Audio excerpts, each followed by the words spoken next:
നമ്മുടെ സംസ്ഥാനത്ത് കർഷകർക്ക് ഈടില്ലാതെ 2 ലക്ഷം രൂപ വരെ വായ്പ. സർക്കാരിൻ്റെ പുതുവർഷ സമ്മാനം. കർഷകർക്ക് ഈടില്ലാതെ ലഭിക്കുന്ന വായ്പയുടെ പരിധി ജനുവരി 1 മുതൽ ഉയർത്തി റിസർവ് ബാങ്ക്. ഈ ചാനൽ നിങ്ങൾ ആദ്യമായി കാണുന്നവരുണ്ടെങ്കിൽ സബ്സ്ക്രൈബ് ചെയ്യുക, ലൈക്കും കൂടി ചെയ്ത് സപ്പോർട്ട് തരിക. നിലവിൽ 1.6 ലക്ഷം രൂപയിൽ നിന്ന് 2 ലക്ഷം രൂപ വരെയാണ് ഉയർത്തിയത്. ഉൽപ്പന്ന ചിലവുകൾ ഉയർന്ന സാഹചര്യത്തിൽ ചെറുകിട കർഷകർക്ക് സഹായം നൽകാൻ ഉദ്ദേശിച്ചാണ് നീക്കം. ഇത് സംബന്ധിച്ച് റിസർവ് ബാങ്ക് രാജ്യത്തെ ബാങ്കുകൾക്ക് അറിയിപ്പ് നൽകി. ഡിസംബർ 6 നടന്ന പഠനത്തിലാണ് റിസർവ് ബാങ്ക് തീരുമാനമെടുത്തത്. രാജ്യത്തെ 86% കർഷകർക്ക് ഇതിന്റെ പ്രയോജനം ലഭിക്കും. 2019 ഫെബ്രുവരിയിലാണ് കേന്ദ്ര ബാങ്ക് ഈടുരഹിത കാർഷിക വായ്പയുടെ പരിധി 1 ലക്ഷത്തിൽ നിന്ന് 1.6 ലക്ഷമാക്കിയത്. പരിധി കൂട്ടിയതോടെ മുൻഗണനാ വിഭാഗത്തിൽപ്പെടുന്ന കാർഷിക മേഖലയ്ക്ക് കൂടുതൽ വായ്പ നൽകാൻ ഈ വഴി ലക്ഷ്യമിടുന്നു. കിസാൻ ക്രെഡിറ്റ് കാർഡ് വഴിയുള്ള വായ്പകൾ കൂടുതൽ എളുപ്പമാക്കുവാൻ ഈ നീക്കം സഹായകമാണെന്ന് പ്രതീക്ഷ. 4% നിരക്കിൽ 3 ലക്ഷം രൂപ വരെ വായ്പ ലഭിക്കുമെന്ന പദ്ധതിയാണിത്. അടുത്ത അറിയിപ്പ്. കേരളത്തിൽ പുതുതായി വീടും സ്ഥലവും വാങ്ങാൻ പോകുന്നവരുടെ ശ്രദ്ധയ്ക്ക്. ക്യൂ നിന്ന് ജനങ്ങൾ മടുപ്പായി. ഈ-ശ്രം പിങ്ക് നടപടികൾ വേണ്ടത്ര വേഗത്തിലാവാത്തതിനാൽ വേണ്ടന്മാരുടെ ഓഫീസിന് മുന്നിൽ ക്യൂ നിന്ന് മടുത്തു ജനം.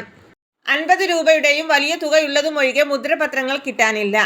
ആധാരം രജിസ്ട്രേഷനിൽ ഉൾപ്പെടുന്ന കക്ഷിയുടെ പേരും വിലാസവും രജിസ്ട്രേഷന്റെ ഉദ്ദേശവും ഉൾപ്പെടെയുള്ള വിവരങ്ങൾ വേണ്ടന്മാർ മുഖാന്തരം രജിസ്ട്രേഷൻ വകുപ്പിന്റെ പോർട്ടലായ പോളിലോക്ക് ആപ്പ് ഡൗൺലോഡ് ചെയ്യേണ്ടതാണ്. അത് കഴിയുമ്പോൾ ആധാര കക്ഷിയുടെ മൊബൈൽ ഫോണിലേക്ക് വരുന്ന OTP നമ്പർ ഉപയോഗിച്ച് പണം കൊടുക്കുന്നയാൾ ഉൾപ്പെടെയുള്ള തുടർ നടപടികൾ പൂർത്തിയാക്കേണ്ടതാണ്. എന്നാൽ സർവറിലെ വേഗത കുറവ് കാരണം OTP നമ്പർ വരാനുള്ള കാലതാമസം പ്രധാന തടസ്സമാണ്. രജിസ്ട്രേഷൻ ആവശ്യമുള്ള നീസ് റോബ് കളറിലും നോൺ രജിസ്ട്രേഷൻ ആവശ്യമുള്ളവ ബ്ലോക്ക് ആൻഡ് വൈറിലുമാണ് പ്രിന്റ് എടുക്കുക. 2 തരത്തിലുള്ള ആവശ്യങ്ങൾക്കുമായി 100 കണക്കിന് ആളുകളാണ് വേണ്ടന്മാരുടെ മുന്നിലെത്തുന്നത്. എല്ലാ വേണ്ടന്മാരും ഈ സ്റ്റാമ്പിംഗ് നടപടിയിലേക്ക് എത്തിയിട്ടുമില്ല.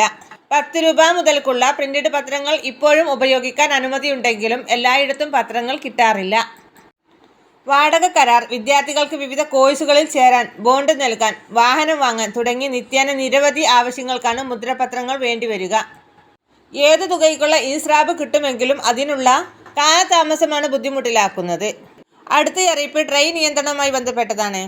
സേവനങ്ങൾക്ക് അതായത് ടെലികോം റെഗുലേറ്ററിന്റെ അതോറിറ്റി ഓഫ് ഇന്ത്യ കൊണ്ടുവന്നിട്ടുള്ള പുതിയ നിയന്ത്രണങ്ങളും OTP വൈകുന്നതിന് കാരണമാകുന്നുണ്ട്.